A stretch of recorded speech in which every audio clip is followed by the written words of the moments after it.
Tapi ya gimana lagi, kita harus percaya sama Tuhan gitu, yang memberikan jalan Tuhan, bukan Rifa aja.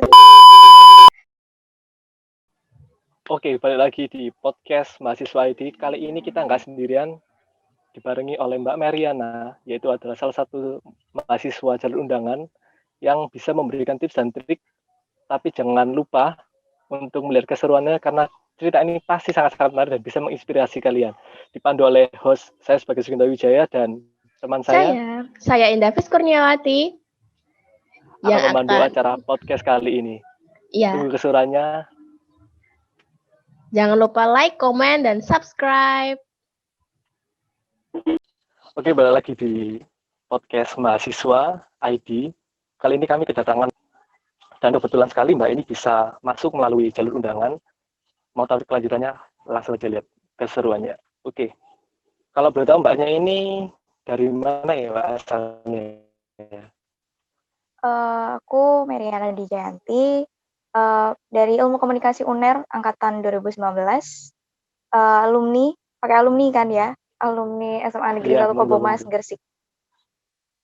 Oke, jadi Mbaknya sendiri dari Gresik ya? Iya. Iya. Oke Mbak, kalau boleh tahu nih, gimana sih tanggapannya Mbak terkait dengan kuliah online sendiri? Ada senangnya, ada sedihnya. Kalau senangnya kuliah sambil goleran, ya kan, sambil goleran di kasur, nggak perlu pagi-pagi berangkat ke kampus gitu, panas-panas berangkat ke kampus gitu kan. Kalau sekarang tinggal bangun tidur langsung nyalain laptop, langsung join grup, langsung join Zoom meeting juga udah gampang gitu kan. Sedihnya ya kita nggak bisa kumpul bareng sama teman-teman, nggak bisa ketemu sama teman-teman, terus juga nggak bisa menikmati fasilitas kampus yang ada gitu, ya kan.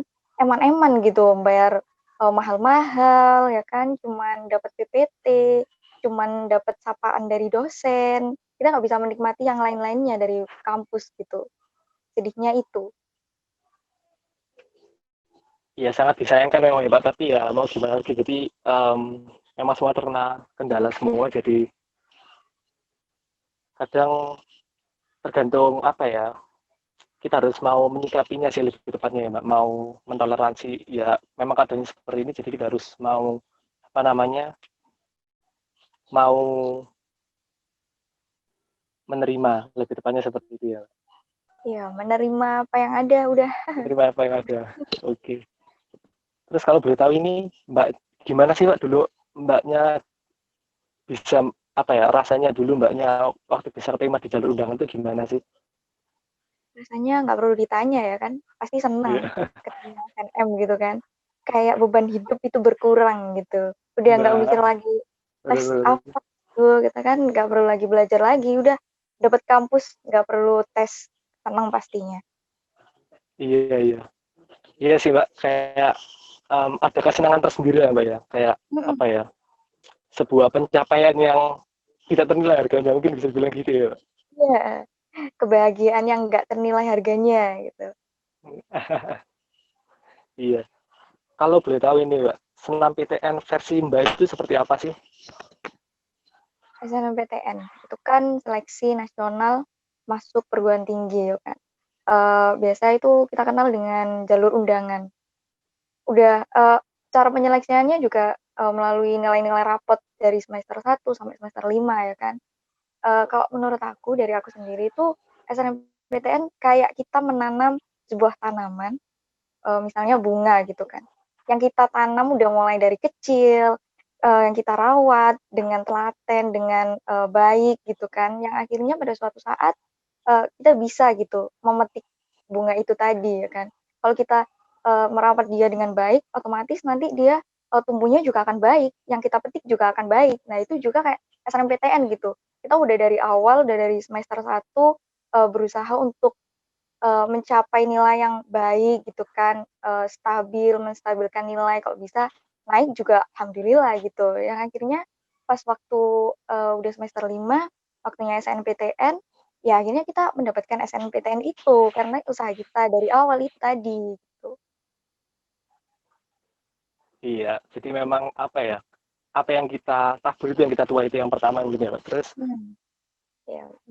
dari yang proses kita kita alami dari day by day waktu selama kita dari kelas 10 sampai kelas 12 itu tidak mengkhianati kita kan pastinya kan. Kalau kita mau benar-benar berusaha untuk mendapatkan suatu tujuan tertentu gitu kan.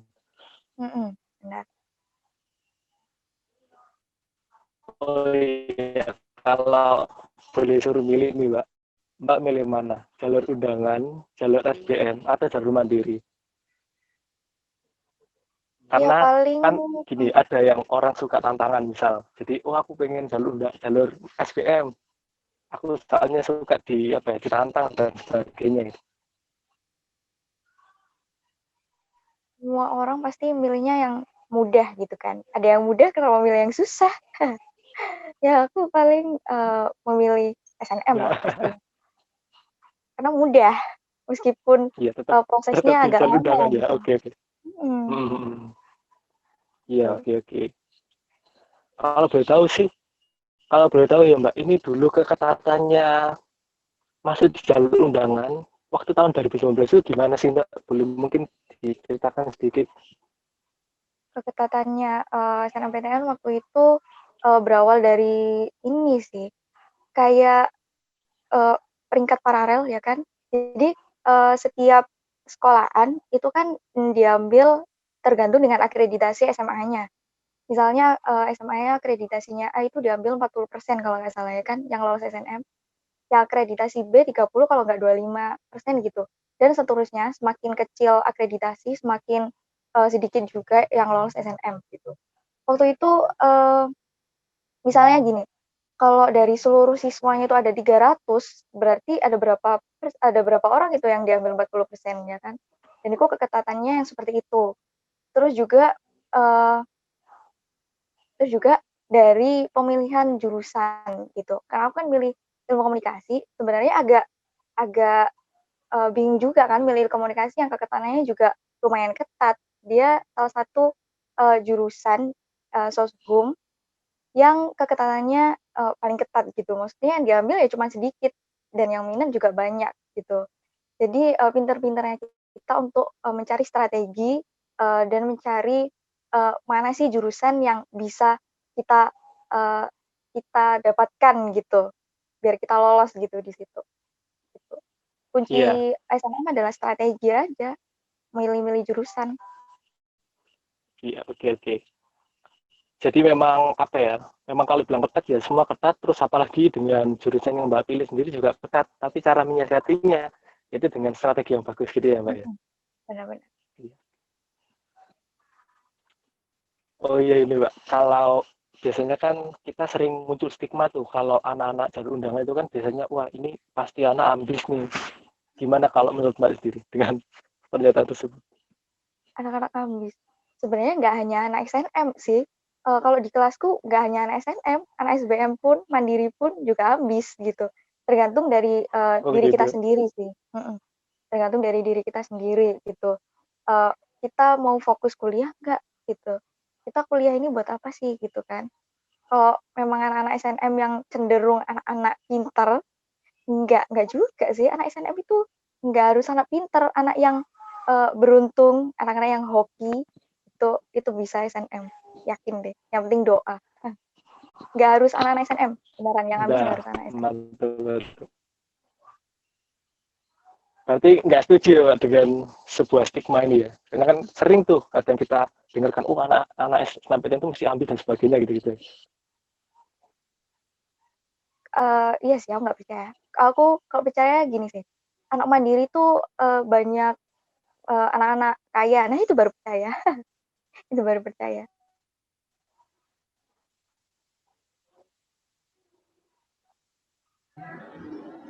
Nah, Oke. Nggak iya juga perlu sebenarnya sih, Mbak. uang untuk masuk ya kan. Nggak. Oh iya Mbak, by the way ini teman saya ini soalnya juga dari Mandiri. Oh iya, sorry. Ya, ya. Nggak apa-apa, santai. Nggak, maksud saya cuman kayak kan teman saya juga Mandiri. Mungkin sama sih kayak teman saya ini juga kayak ambis juga sebenarnya kalau kuliah itu tetap ambis meskipun Mandiri. Iya kan, nggak harus anak SNM. Iya. Bebas semua Oke, bisa oke. ambil. Sesuai pribadi masing-masing. benar. Oke, kita lanjut lagi pertanyaannya. Nah, gini kan setelah Mbak masuk SNMPTN kan. Nah, apakah Mbak itu mendapatkan perlakuan khusus gitu kayak misal didewakan atau dapat perhatian khusus dari orang tuanya Mbak itu dapat apa enggak? Atau biasa aja gitu? Enggak sih, biasa aja. Malah dapet cibiran tetangga. Iya, dapet cibiran tetangga.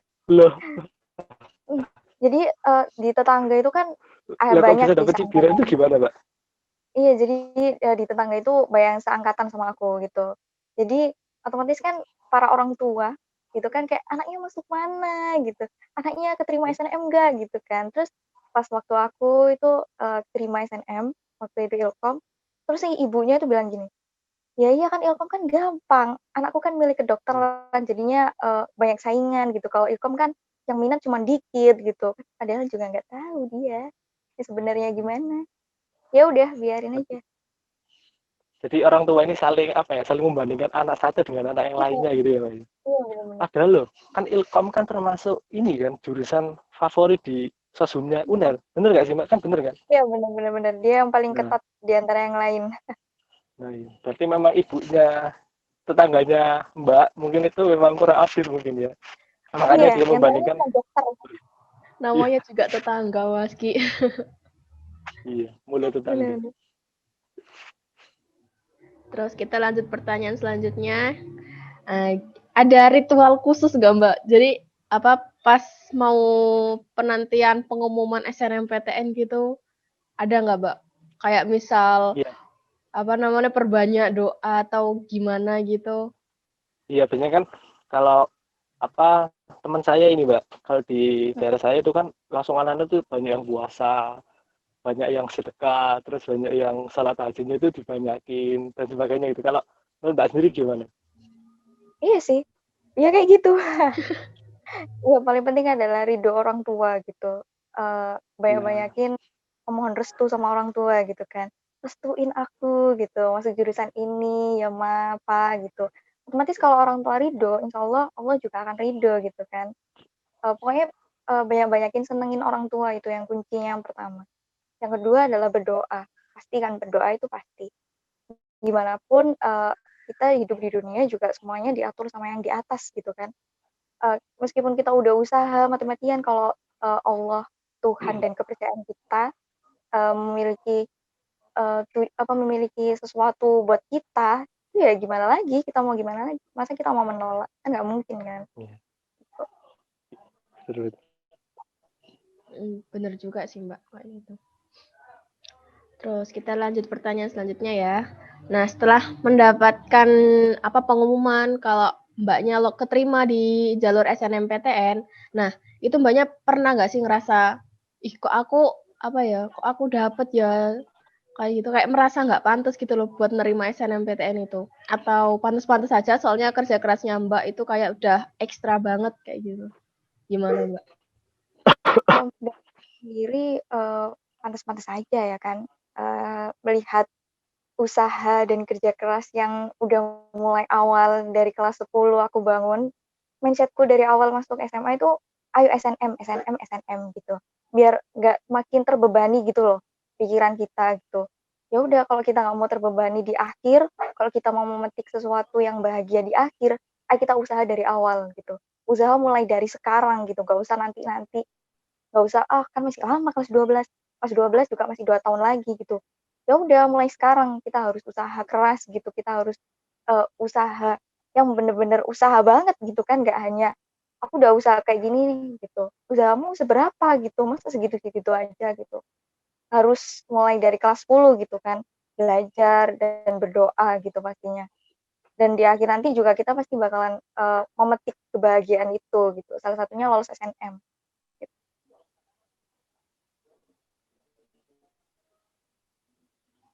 Jadi kayak gitu ya. Bagus, bagus. Ya emang apa harusnya sih kayak gitu ya. Jadi dipersiapkan matang-matang dari awal gitu ya, Mbak ya. Bener. Terus kita pertanyaan selanjutnya. Nah, jadi selama masa penyeleksian dari tahap-tahap yang ada, itu kan ada yang mulai berkurang tuh. Nah, gimana sih perasaan Mbak? Kayak apa kan ada teman-temannya Mbak yang mesti yang gagal gitu kan ya. Nah, Mbaknya tuh gimana sih responnya kayak gitu? Kalau Ya atau pasti biasa masih aja sih, soalnya kan emang usahaku lebih keras daripada kamu kayak gitu, atau gimana? kalau aku sendiri saling men-support ya kan, itu yang paling penting gitu. Apapun pilihan teman kita maupun dia gagal atau enggak, kita harus tetap support gitu kan. Kalau kehilangan teman, pasti ada ya kan, karena kita memiliki tujuan yang berbeda-beda gitu. Kita nggak harus saling satu tujuan yang sama gitu. Tapi kan kita udah punya circle yang bener-bener temen yang sangat deket banget gitu kan kita nggak mungkin mengkhianati temen gitu ya, pasti kita saling mendukung, saling men-support. Terus waktu itu karena aku SNM sendiri di circle aku itu, jadi yang lainnya harus berusaha keras lagi kan di SBM, dan itu aku menawarkan diri untuk, "Ayo kita belajar bareng-bareng," gitu, meskipun aku udah dapet sekolah gitu kan. "Ayo kita belajar bareng-bareng, kita sharing-sharing bareng, kita nyari eee, jurusan-jurusan yang memang bisa kamu dapetin," gitu. Kita bantu untuk doa bersama-sama gitu. Jadi kayak saling kerjasama gitu ya Mbak, antara satu sama yang lainnya. Ya, emang bagus Oh kayak ya, gitu jadi sih Mbak. ya, Gimana Mas? sorry kalau kalau saya boleh potong, berarti gini ya Mbak, apakah Mbak setuju dengan sebuah definisi teman, yaitu dipersatukan oleh pendidikan dan dipisahkan oleh masa depan? Gimana kalau menurut Mbak sendiri? Iya, bener. Kayak banyak quotes yang bilang semakin kamu dewasa semakin sedikit temen gitu kan, dan emang iya, kayak gitu. Kita itu semakin dewasa semakin ngerti mana temen yang bener-bener temen yang ada selalu buat kita, sama temen yang hanya ada di saat kita, eee, di saat dia membutuhkan gitu loh. Kayak di saat dia susah gitu dia akan minta bantuan. Itu aku juga pernah ngalamin kayak gitu. Tapi ya udah gimana lagi gitu. Kalau kita udah berbuat baik kepada dia, dia mau berbuat kepada kita juga ya udah terserah gitu. Nggak harus semua orang itu kan menyukai kita gitu.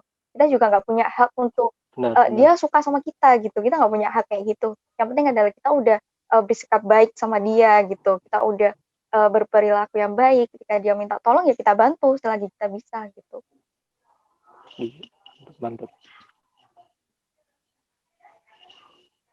Ya, Mbak kan di sini kan masuk di ilmu komunikasi UNER kan melewati jalur SNMPTN kan. Nah, gimana sih tips-tips dari Mbak biar di sini tuh barangkali penontonnya tuh ada yang kelas 12 dan sedang menempuh SNMPTN. Nah, gimana sih tips-tips dari Mbak itu biar lolos kayak gitu? Yang pertama buat teman-teman kelas 10 dulu ya, itu ya meskipun masih lama, tapi tetap kayak usaha untuk mendapatkan nilai yang bagus itu kayaknya mulai sekarang deh, gitu. Karena emang nilai raport mulai dari semester 1 sampai semester 5 itu, sangat penting banget gitu untuk menunjang, kelolosan, kalian gitu kan ketika SNM gitu. Untuk teman-teman kelas 12, nggak usah berkecil hati, meskipun, nilai kalian mungkin, tidak memuaskan, setidaknya ada beberapa strategi yang mungkin, aku punya gitu kan, semoga aja bisa membantu. Jadi yang pertama itu, eee, kayak, research dulu ya kan pastinya, mengenai jurusan-jurusan apa yang, memiliki keketatan yang mungkin, nggak terlalu ketat gitu, yang mungkin agak longgar dan, peminatnya juga nggak terlalu banyak tapi, daya tampungnya besar gitu, daya tampungnya, mencukupi untuk, bisa lolos gitu ya kan.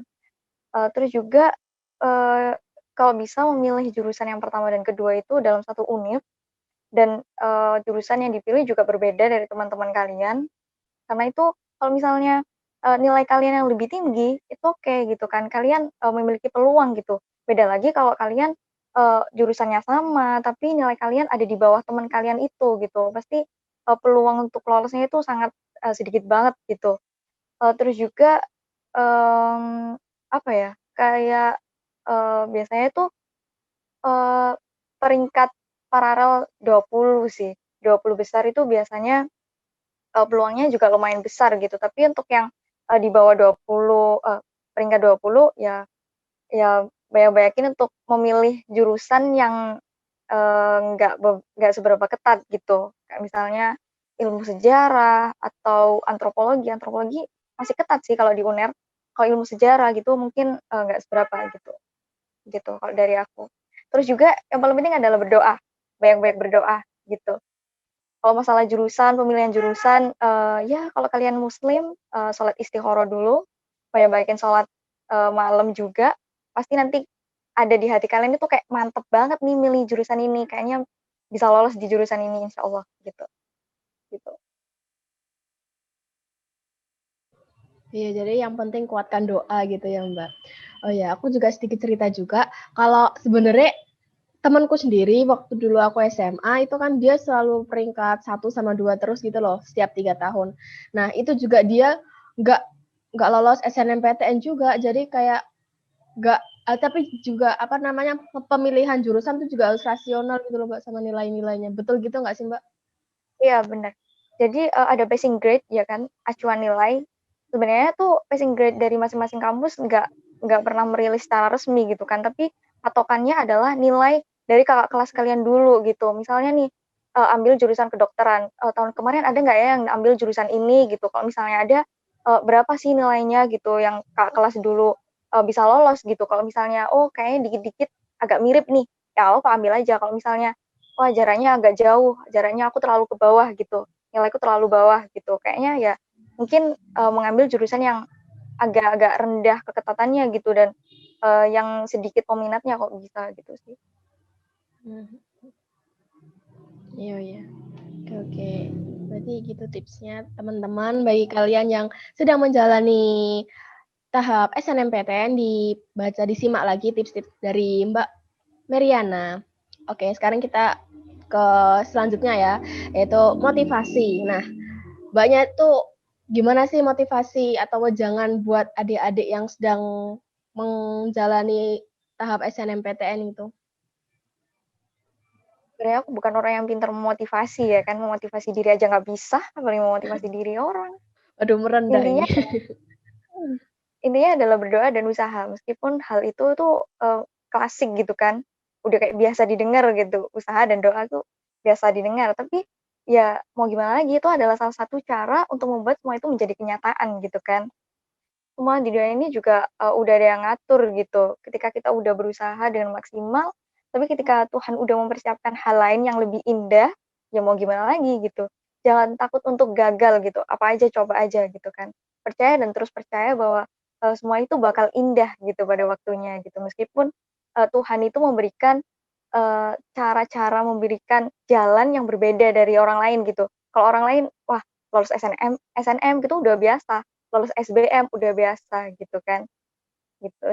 Jadi kalian itu akan, indah gitu, menemukan indah, jalan yang indah gitu, meskipun cara-caranya yang berbeda gitu kan dengan orang lain gitu. Pokoknya adalah percaya dan terus berdoa dan usaha gitu.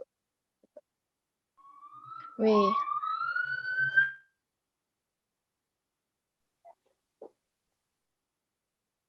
wih, mantap sekali ya teman-teman. Apa namanya wejangan dari Mbak Meriana. Terus ah, sekarang kan lagi tahap SNMPTN kan. Nah, ini pasti muncul di Instagram tentang rasionalisasi. Nah, menurut Mbak itu rasionalisasi RIPA AJP itu menipu atau tidak? Kayak gitu. Aku dulu sempat follow ya kan, mau-follow beliau. Jadi, RIPA AJP itu, apa ya, suatu rasionalisasi gitu kan, bener kan? Rasionalisasi nilai ya kan, kalau misalnya aku milih jurusan Ilkom di UNER, bisa keterima nggak gitu. Cuma RIPA AJP dukun, digituin gitu. Apa ya, kayak ya mungkin, rasionalisasinya beliau itu, dengan dari acuan tahun lalu gitu kan, ya nggak ada salahnya, nggak ada yang menipu-menipu, mungkin beliau memiliki acuan lain gitu. Tapi ya gimana lagi, kita harus percaya sama Tuhan gitu, yang memberikan jalan Tuhan bukan RIPA AJP gitu. Jadi, ya percaya aja sama Tuhan kita masing-masing, kepercayaan kita masing-masing. Kalau misalnya hasil dari RIPA AJP nggak sesuai sama kita, ya udah mau gimana lagi gitu kan, yang memilih jalan adalah kita, bukan RIPA AJP gitu. Kita yang punya hidup, bukan RIPA AJP gitu. Jadi kalau, wah RIPA AJP ini menipu gitu, nggak ada yang sempurna. RIPA AJP itu kan manusia, ya kan? Nggak ada yang sempurna, kesempurnaan hanyalah milik Tuhan gitu. Jadi kita kembalikan lagi sama Tuhan gitu.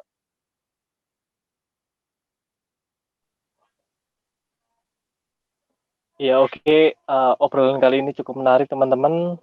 terima kasih buat kedatangan tamunya, buat Mbak Meriana. Terima kasih info yang Mbak berikan sudah sangat menarik dan sangat bisa memotivasi kita untuk langkah ke depannya lebih optimis lagi menyambut suatu kesempatan yang kita tidak boleh sia-siakan, salah satunya jalur undangan itu sendiri. Oke, nantikan keseruan cerita lainnya di podcast mahasiswa. Bye-bye.